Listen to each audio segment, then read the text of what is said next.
السلام علیکم، امید کرتے ہیں آپ خیریت سے ہوں گے۔ فرسٹ ایئر آج ہم اپنا ٹاپک پڑھیں گے کسب حلال۔ تو چلیے اپنا لیکچر سٹارٹ کرتے ہیں۔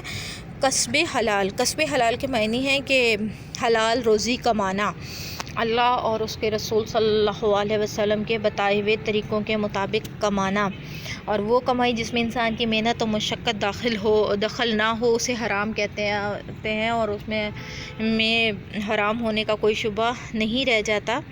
اور مطلب وہ کمائی جس میں آپ محنت اور مشقت کو دخل نہ ہو اور اس میں حرام ہونے کا کوئی شبہ نہیں رہ جاتا ہے۔ یعنی اگر آپ اللہ اور اس کے رسول صلی اللہ علیہ وسلم کے بتائے ہوئے طریقوں کے مطابق چل رہے ہو، اس کے مطابق کما رہے ہو، تو وہ کسب حلال ہے، لیکن اگر اس کے مطابق نہیں ہے تو وہ حرام ہو جاتا ہے۔ فرسٹ کوسچن لکھیے، کسب حلال کے کیا معنی ہیں؟ قرآن اور حدیث میں اس کی اہمیت۔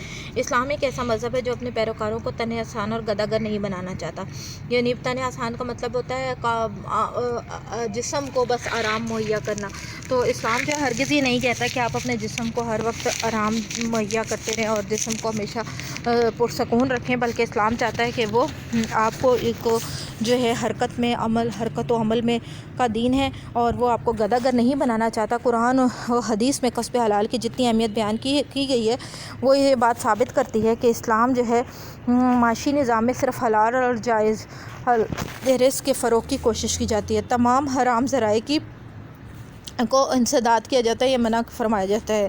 سورہ بقرہ میں ارشاد باری تعالیٰ ہے، یا ایھا الذین کلوا مما فی الارض حلالا طیبا، ہے لوگو زمین میں جو کچھ کیا ہے اس میں سے حلال اور پاکیزہ چیزیں کھاؤ۔ حضور صلی اللہ علیہ وسلم نے فرمایا کہ اگر کوئی شخص لکڑی کا گٹھا اپنے پیٹھ پر لاد کر لائے اور اپنی آبرو کو بچائے تو یہ اس سے بہتر ہے کہ دوسروں کے آگے دست سوال دراز کرے۔ یعنی اسلام ہمیں یہ نہیں کہتا کہ جو ہے ہم دوسروں کے آگے ہاتھ پھیلائیں، بلکہ کسب حلال کا معنی جو ہے ایک عبادت بھی ہے کہ جس میں ہم محنت مشقت کرتے ہیں، بے شک وہ محنت مشقت ہمارے لیے کتنی ہی زیادہ جو ہے ہمارے لیے مشکلات کا باعث ہو، لیکن وہ اس سے بہتر ہے کہ ہم دوسروں کے آگے ہاتھ پھیلاتے ہیں۔ ایک حدیث میں ہے کہ جس کو حضرت مقداد رضی اللہ تعالیٰ عنہ بن مودی سے روایت کیا گیا ہے کہ حضور صلی اللہ علیہ وسلم نے فرمایا کہ کبھی کسی نے اس سے بہتر نہیں کھانا کھایا جو کہ اس نے اپنے ہاتھوں سے کمایا ہو۔ اللہ کے نبی حضرت داؤد علیہ السلام اپنے ہاتھوں سے کما کر کھایا کرتے تھے۔ معاشرے میں عام طور پہ مزدور قسم کے لوگ جو ہیں وہ احترام کی نگاہ سے نہیں دیکھا جاتا، لیکن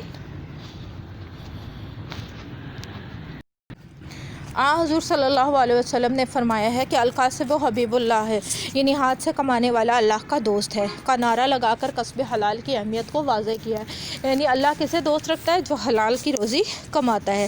اہل ایمان کو تلقین کی گئی ہے، یا ایھا الذین آمنوا کلوا من طیبات ما رزقناکم، اے ایمان والو حلال اور پاکیزہ رزق کھاؤ جو ہم نے تمہیں عطا کیا ہے۔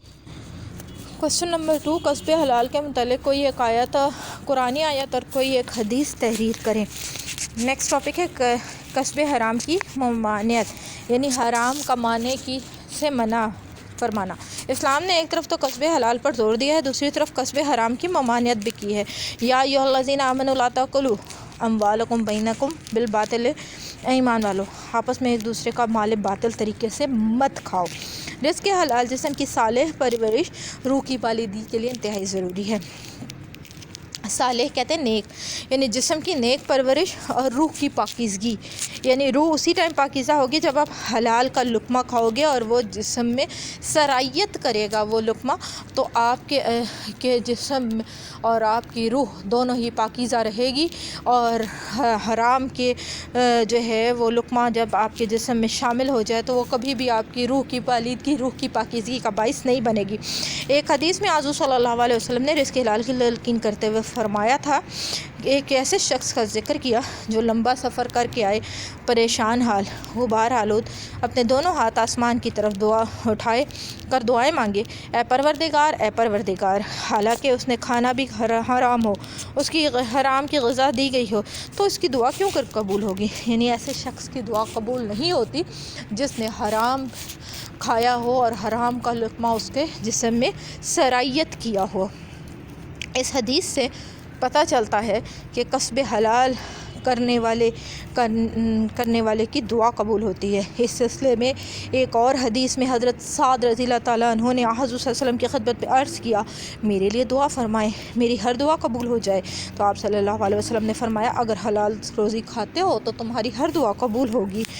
قرآن حدیث میں انسان کو کمائی کے ان تمام حرام طریقوں سے روکا گیا ہے جو اس وقت مختلف معاشروں میں پائے جاتے ہیں، مثلاً سود، رشوت، جوا، چوری، کم تولنا، ذخیرہ اندوزی، چیزوں میں ملاوٹ، اسمگلنگ، غبن، شراب، نشاور اشیاء کو فروخت کرنا۔ اسلام کسب حرام سے بچنے کے لیے اہل اسلام میں آخرت کی جواب دہی اور خدا خوفی کا احساس پیدا کرتا ہے، نیز انہیں سادگی، کفایت شعاری، قناعت اور میانہ روی کی زندگی گزارنے کے سنہرے اصول بتاتا ہے۔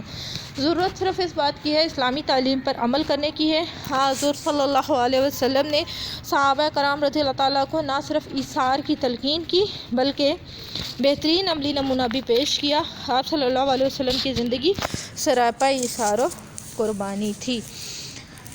کسب حرام کی ممانعت کے سلسلے میں کوئی ایک آیت اور کوئی ایک حدیث تحریر کریں، یعنی آیت اور حدیث دونوں تحریر کرنی ہے۔ اپنا بہت سا خیال رکھیے گا۔ اللہ حافظ۔